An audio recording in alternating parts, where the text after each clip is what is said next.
Acara ini dipersembahkan oleh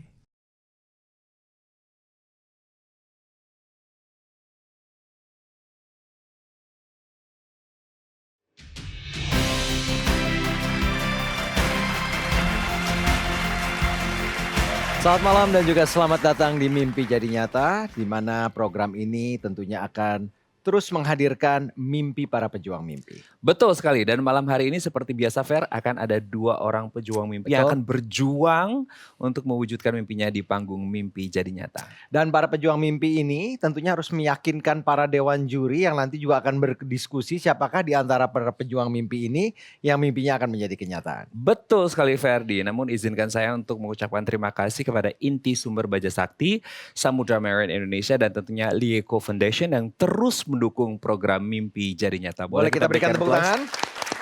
Dan kita menyapa juga Ya. dan berterima kasih kepada para juri yang telah hadir bersama kami di kesempatan kali ini.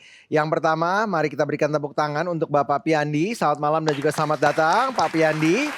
Juga ada Bapak Pramana. Selamat malam dan juga selamat datang Pak Pramana. Boleh kita berikan tepuk tangan juga untuk beliau. Dan berikutnya ada Bapak Ferdian M. Fauzi. Selamat malam, selamat datang Bapak Ferdian. Dan juga Bapak Arvin Loel. Selamat malam dan juga selamat datang. Sekali lagi kita berikan tepuk tangan untuk para juri kita malam hari ini. Betul, kita sudah kenalan dengan Dewan Juri, selanjutnya kita akan kenalan dengan pejuang mimpi kita yang pertama. Nah ini dia. Amri Isnen.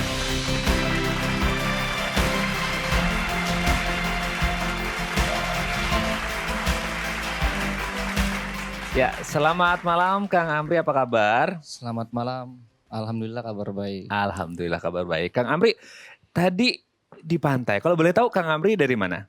Dari Indramayu, Desa Balongan, Kecamatan Balongan. Kan malam hari ini sudah di panggung Mimpi Jadi Nyata, mimpinya apa?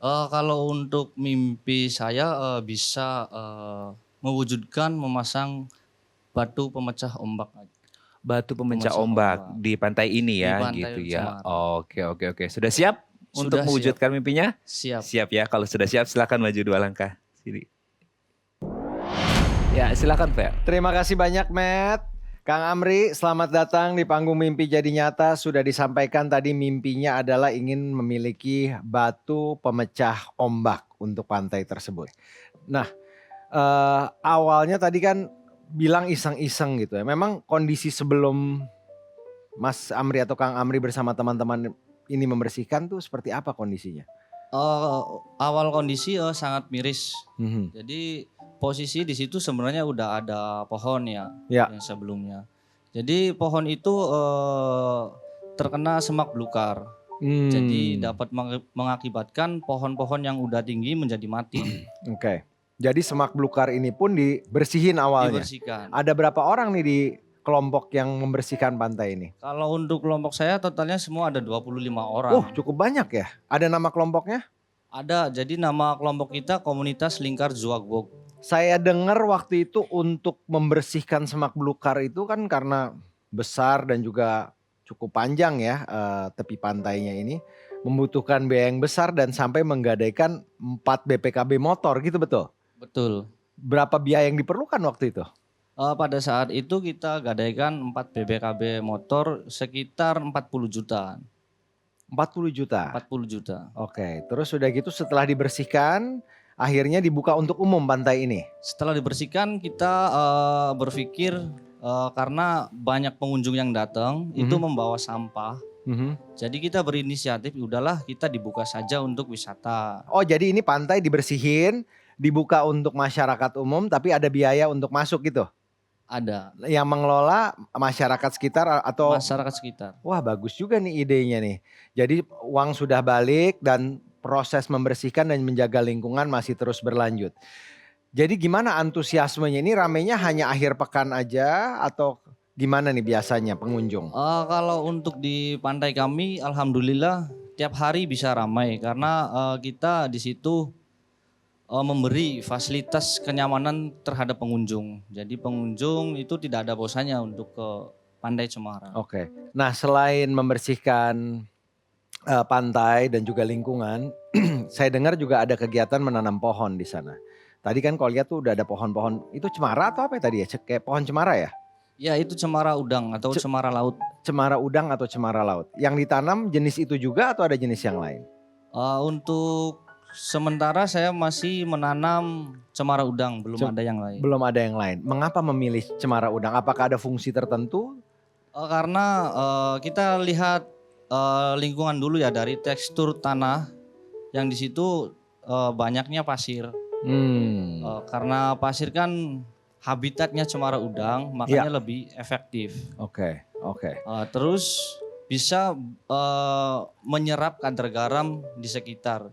Jadi hingga pengunjung di situ tuh tidak terkena lengket dari Kalau kadar berenang garam di itu. air laut kan kadang-kadang suka Iya, lengket tuh. betul. Oke. Oh, jadi ada fungsi menyerap kadar Fungsi. garam juga. Terhadap angin laut juga kuat kelihatannya ya. Kuat. Wah, luar biasa.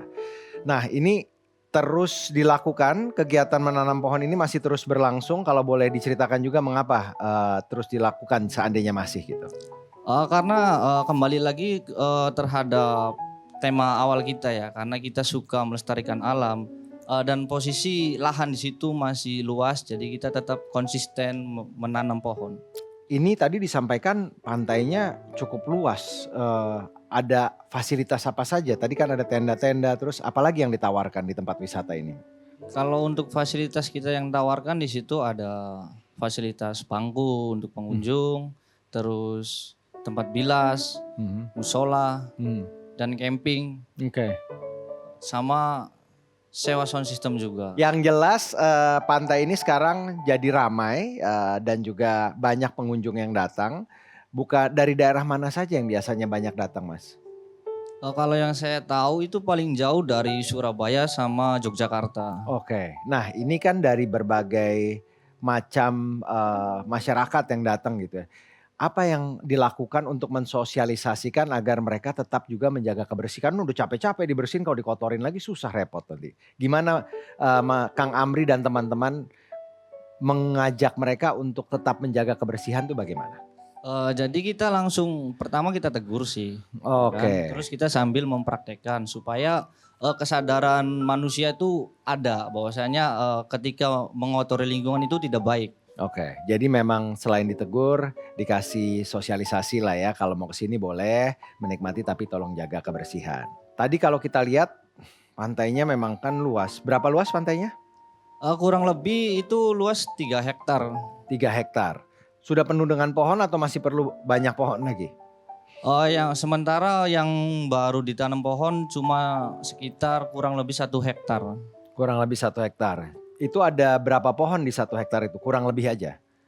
Diperkirakan sekitar 500 pohon. 500 pohon. Jadi kalau mau ditanam terus masih membutuhkan kurang lebih 1000 pohon lagi gitu? Kurang lebih 1000 pohon lagi 1000 untuk memenuhi lahan itu. Oke. Kalau ketua komunitasnya ada? Kalau ketua komunitas ada. Oke.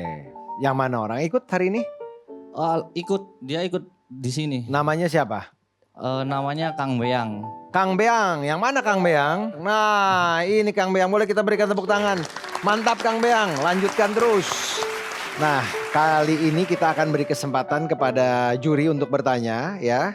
Kami persilahkan kepada Bapak Ferdian M. Fauzi, kami persilahkan untuk dapat bertanya terlebih dahulu. Terima kasih.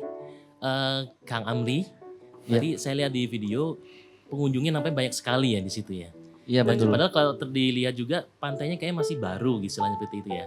Itu untuk pengunjung yang datang itu rentang usianya berapa ya? Apakah mungkin dia hanya anak-anak, mungkin dewasa atau yang lebih tua lagi seperti itu. Lalu kan tadi disampaikan juga kebanyakan pengunjung itu dari luar kota seperti itu.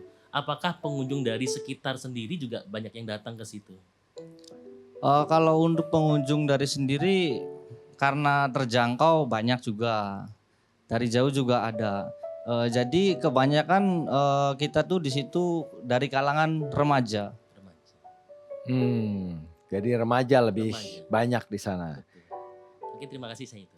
Baik, terima kasih Bapak Ferdian. Kali ini kami beri kesempatan kepada Bapak Arvin untuk bertanya juga, kami silahkan.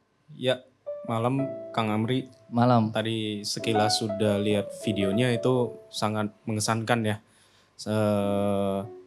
Saya ingin apresiasi juga dedikasinya untuk coba untuk melestarikan alam. Namun tadi saya sempat mengetahui bahwa mimpinya Kang Amri itu supaya ada batu pemecah ombak, betul ya? Betul. Nah, apakah batu pemecah ombak ini juga salah satu bentuk untuk eh, tujuannya Kang Amri untuk melestarikan alam di sana? Boleh Betul. dijelaskan nggak ya?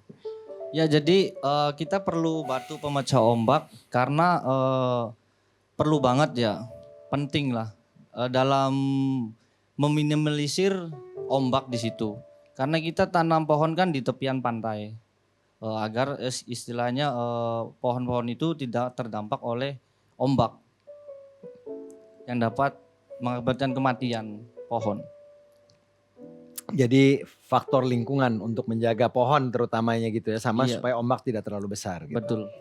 Cukup Pak atau ada yang mau ditanyakan lagi? Baik, terima kasih, kita berikan tepuk tangan untuk para juri yang telah bertanya. Kang Amri, sekarang yakinkanlah Dewan Juri agar mimpi Kang Amri dan juga masyarakat di tempat Kang Amri di Indramayu dan juga di lingkungan bisa tercapai.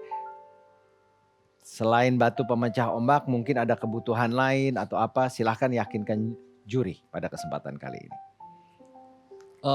Harapan saya untuk sementara kita berharap untuk bisa memenuhi batu pemecah ombak. Karena supaya untuk bisa konsisten dalam menjaga perekonomian kerakyatan di situ. Oke. Ada kebutuhan lain selain batu pemecah ombak? Sama bibit pohon cemara. Bibit pohon cemara. Cemara udang tadi ya namanya? Cemara udang atau cemara laut. Cemara udang atau cemara laut. Butuh berapa bibit? 1.000? 1.000 bibit. Banyak ya? Banyak. Mudah-mudahan dapat dipenuhi. Itulah harapan. Ya namanya mimpi, boleh mimpi setinggi-tingginya. Siapa tahu bisa menjadi kenyataan. Kang Amri, terima kasih. Lakukan, lanjutkan terus apa yang telah dilakukan bersama dengan teman-teman. Setelah ini kita akan berkenalan dengan pejuang mimpi kita yang kedua. Dengan mimpi lainnya. Kita akan dengarkan bersama apa mimpinya. Terima kasih Anda masih bersama kami di Mimpi Jadi Nyata. Masih bersama dengan saya Ferdi Hasan dan kita akan berkenalan dengan pejuang mimpi kita berikutnya.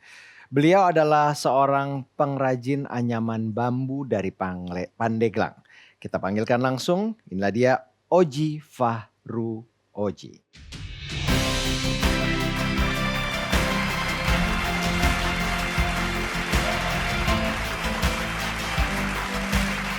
Halo Kang Oji, selamat malam, apa kabar? Halo, selamat malam Kak.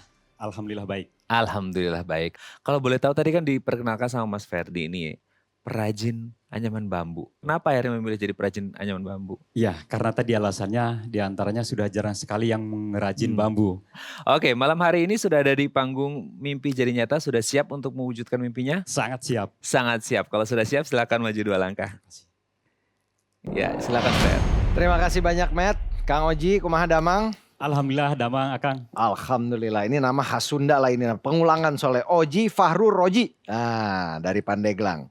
Nah, kalau kita bicara anyaman bambu tadi ya, dari desa Banyuresmi.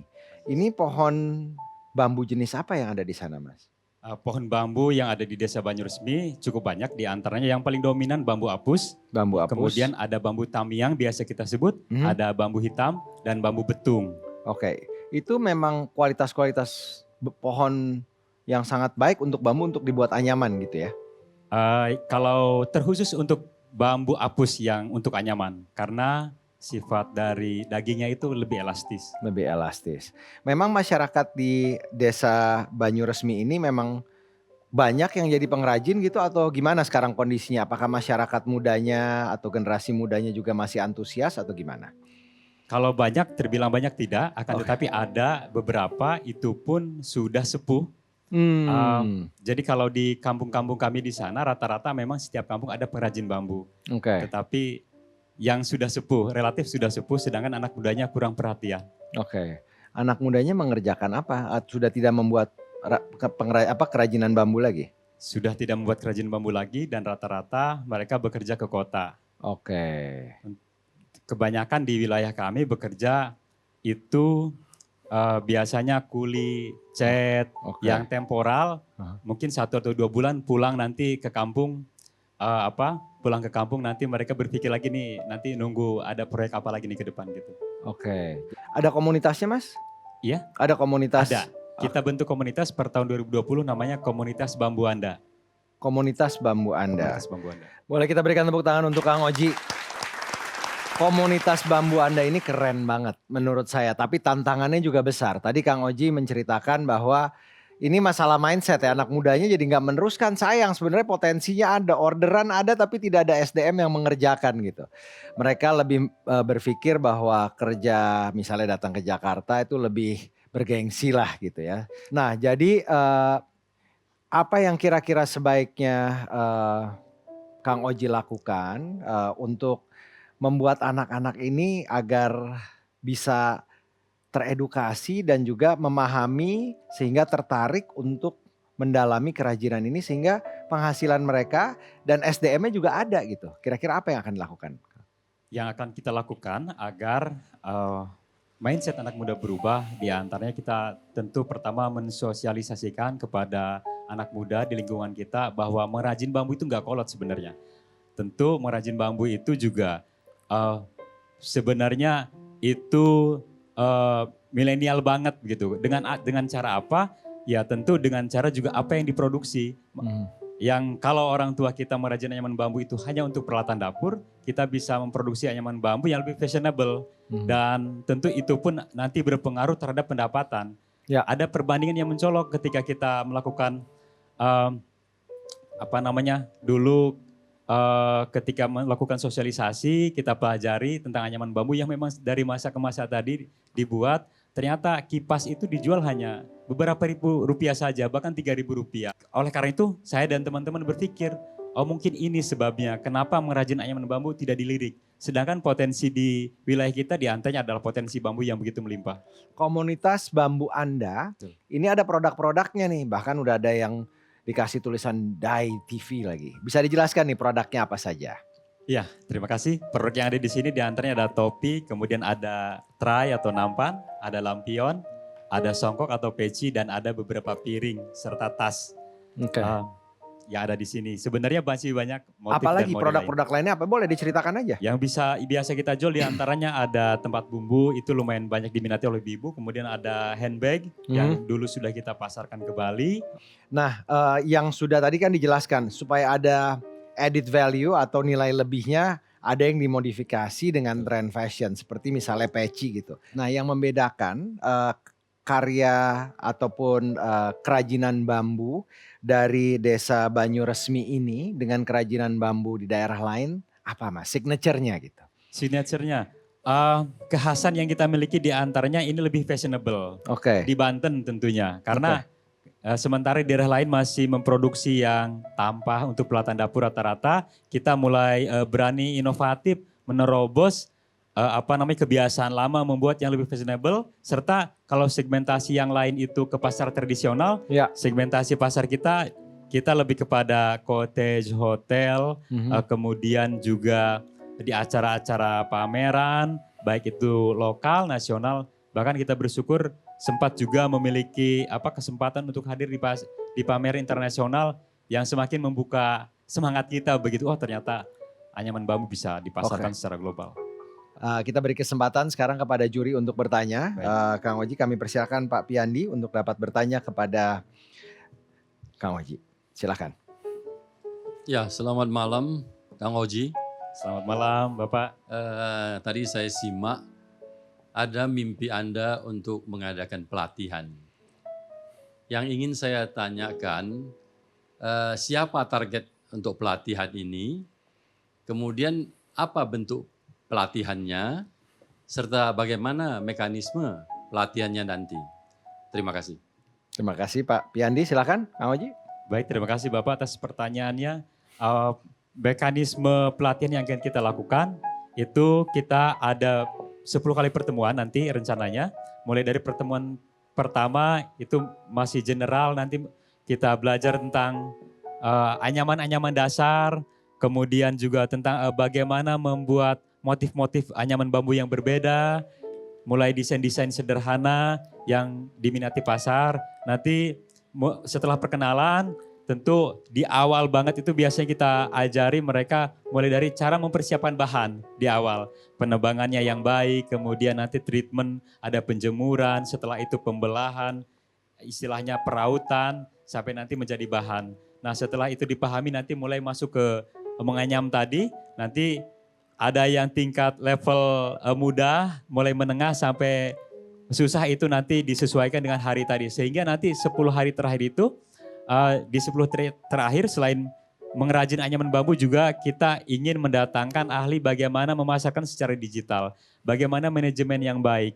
Sehingga para pengrajin tidak hanya paham tentang menganyam juga, tetapi juga paham tentang bagaimana memasarkan secara digital tadi. Sehingga ke depan tim bambu Anda ini memiliki sumber daya yang kuat dan juga siap menerima pasar sesuai dengan kebutuhan tadi. Siapa segmen nanti para peserta yang kita hadirkan? Para peserta yang kita hadirkan dominan ini kita targetkan milenial. Terima kasih. Terima kasih Kang Oji. Terima kasih Pak Piyandi juga untuk pertanyaannya. Terima kasih Kang Oji. Kita kasih kesempatan Pak Pramana untuk bertanya juga. Silahkan Pak. Kang Oji, selamat malam. Selamat malam Bapak. Kalau mendengar penjelasan Anda Kang Oji, sasarannya pelatihan yang akan Anda lakukan itu pada generasi muda begitu ya. Betul. Setelah dilatih, mereka sudah punya kemampuan itu, lalu mereka mau diarahkan kemana gitu loh. Ya. Ya produknya itu bisa dijual kemana dan apa yang harus dilakukan supaya produknya itu memang betul-betul menghasilkan. Gitu ya. Demikian, terima kasih. Terima kasih Pak Pramana. Silahkan Kang Oji. Terima kasih Pak. Itu nyatanya sudah ada di banyak daerah yang melakukan ekspor ke berbagai negara bahkan dengan anyaman sederhana tetapi bisa diterima oleh pasar di internasional dengan harga yang sangat mahal. Dan oleh karena itu kita meyakini bahwa merajin anyaman bambu tadi bisa menjadi pilihan yang terbaik untuk masa depan yang lebih baik juga. Terima kasih, boleh kita berikan tepuk tangan. Terima kasih juga Bapak Pramana. Kang Oji, mudah-mudahan mimpi memiliki pelatihan dan juga memajukan komunitas bambu Anda dan juga masyarakat di Pandeglang bisa tercapai. Saya yakin bahwa teknologi atau zaman terus berkembang. Tapi yang namanya warisan nenek moyang itu harus terus juga dipertahankan. Ya, kita kembali lagi di Mimpi Jadi Nyata. Malam hari ini kita telah menyaksikan kisah dari 2 orang pejuang mimpi kita yang telah berjuang di panggung Mimpi Jadi Nyata. Yang pertama ada Kang Amri, seorang pegiat lingkungan yang menjaga pantai di Indramayu. Dan pejuang mimpi kita yang kedua adalah Kang Oji, perajin anyaman bambu dari Desa Banyu Resmi, Pandeglang. Nah, untuk mengingat kembali bagaimana perjuangan mereka di panggung Mimpi Jadi Nyata, kita saksikan dalam tayangan berikut. Kan malam hari ini sudah di panggung Mimpi Jadi Nyata. Mimpinya apa? Kalau untuk mimpi saya bisa mewujudkan memasang batu pemecah ombak.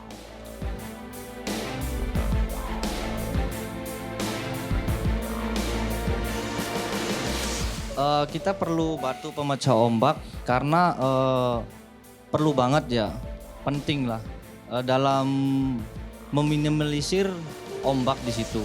Karena kita tanam pohon kan di tepian pantai agar istilahnya pohon-pohon itu tidak terdampak oleh ombak.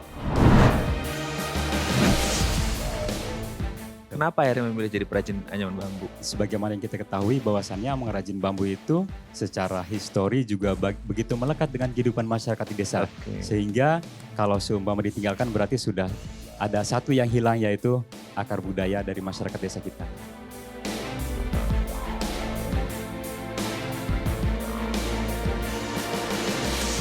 Kita ingin memiliki kelas pengrajin anyaman bambu di desa kita, di mana nanti kita sudah mempersiapkan sumber daya manusia yang nanti konsen latihan mulai dari pelajaran dasar sampai kepada pelajaran yang lebih sulit dalam menganyam, sehingga nanti ke depan kita ikut memaksimalkan potensi bambu tadi dan syukur-syukur nanti ikut meminimalisir jumlah pengangguran yang ada di desa kita.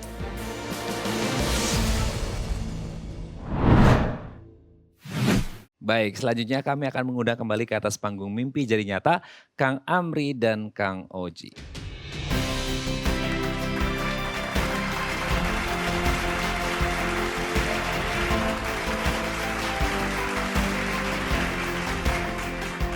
Ya, saya kembalikan ke Ferdi. Silakan Fer. Matt, ini tugas berat, saya kembalikan lagi ke Matt deh. Giliran yang berat-berat selalu diopernya ke saya. Karena setelah ini kita harus mengetahui siapakah di antara pejuang mimpi kita ini yang mimpinya akan menjadi kenyataan. Gitu ya Matt ya. Semoga tentunya Kang Oji ya yang memiliki mimpi, punya pelatihan dan ingin memajukan masyarakat di desa melalui komunitas bambu Anda bisa terwujud. Begitu halnya juga Kang Amri. Kang Amri yang memiliki impian ingin memiliki pemecah ombak, batu pemecah ombak di sepanjang pantai di Indramayu. Semoga bisa menjadi kenyataan, tapi sayangnya hanya ada satu pejuang mimpi yang mimpinya akan menjadi kenyataan, dan Dewan Juri tentunya juga sudah berdiskusi secara intensif. Tidak mudah untuk memutuskannya. Setelah ini kita akan lihat ke grafik. Jika grafik berhenti di angka 1, maka pejuang mimpi kita akan mendapatkan impiannya. Jika grafik berhenti di angka 2, proses perwujudan mimpi yang akan diwujudkan oleh tim mimpi jadi nyata. Tapi jika grafik berhenti di angka 3, kami mohon maaf, berarti mimpi pejuang mimpi tidak dapat diwujudkan. Sudah siap Kang Oji dan Kang Amri? Sudah siap. Bismillahirrahmanirrahim. Kita menuju ke grafik.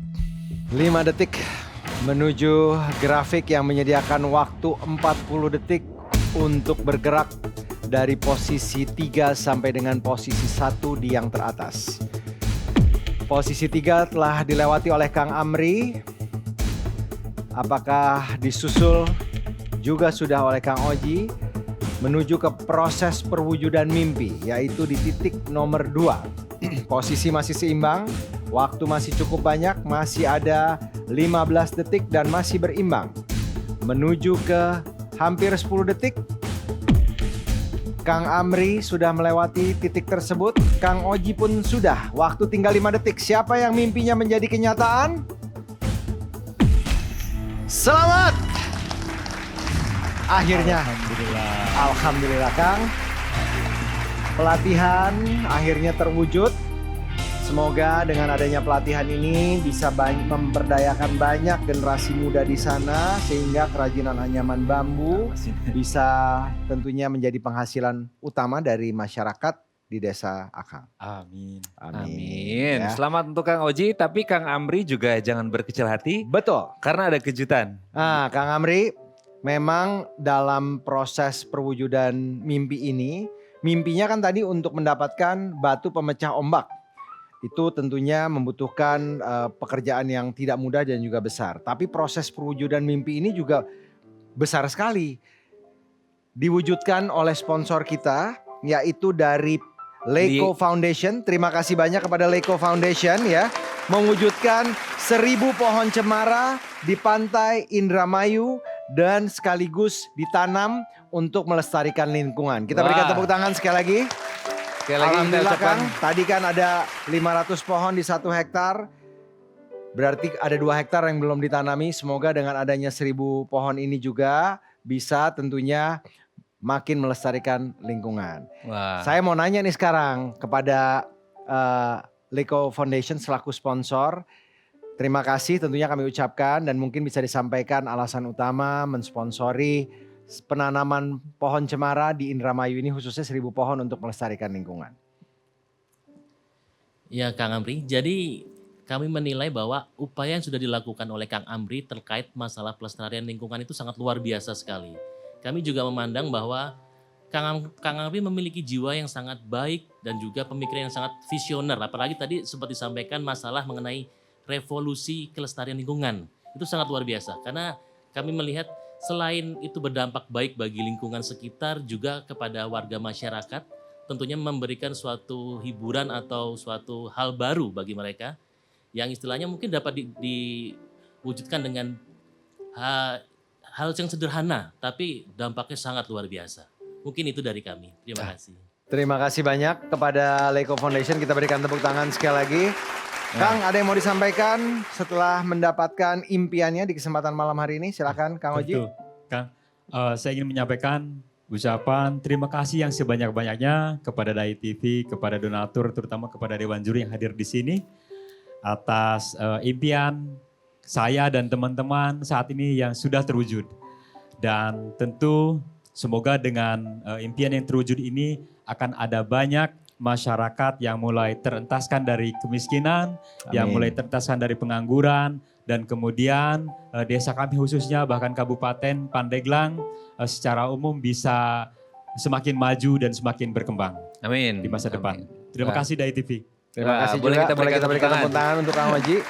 Oke, selanjutnya Kang Amri, jangan patah semangat, tetap menjadi orang baik, tetap menjadi pegiat lingkungan. Mungkin ada yang disampaikan. Ya kalau pesan saya hanya tetap lestarikan alam, hidup tak akan berhenti. Wah, luar biasa. Mantap. Hidup tak akan berhenti ya, karena kita tinggal di bumi, kita tinggal ya tetanggaan sama alam, maka kita juga harus mencintai alam ya. Sangat Betul, luar tapi yang biasa. harus berhenti program ini sementara karena ada program berikutnya sudah menanti ya. Betul. Tapi kita akan bertemu lagi di episode berikutnya di Mimpi Jadi Nyata. Teruslah bermimpi karena segala sesuatu itu berawal dari mimpi. Betul sekali, dan kami juga mengundang perusahaan di luar sana yang juga mungkin ingin turut andil untuk mewujudkan mimpi para pejuang mimpi kita di panggung Mimpi Jadi Nyata. Dan di akhir kata saya Ferdi Hasan dan Raden Manlias kami mengaturkan terima kasih banyak untuk kebersamaannya. Selamat malam dan sampai Sampai jumpa. jumpa.